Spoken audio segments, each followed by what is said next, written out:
তা পরমেশ্বর পিতার কাছে এসে আমরা শান্তি পাচ্ছি কি পাইনি?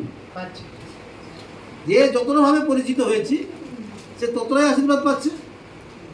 সেই জন্য আমাদেরকে সে আত্মাতে থেকে পরমেশ্বর পিতার ভবনে এসে পরমেশ্বর পিতার কাছে প্রার্থনা করতে হবে, আর বিশ্বাস রাখতে হবে যে পরমেশ্বর পিতাকে যেটা চাইলাম তা আমরা পেয়ে গেছি।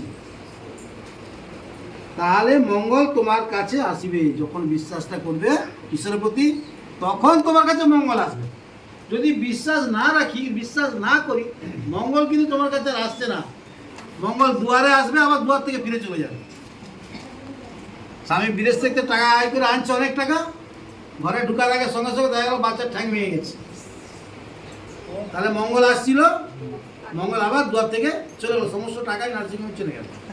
তুমি অনেক চিন্তা করে রাখছিলে, এটা কিনবো, ওটা কিনবো, বাচ্চার জন্য ওটা কিনবো, অনেক কিছু চিন্তা করে রাখছিলে না, সব কি হলো?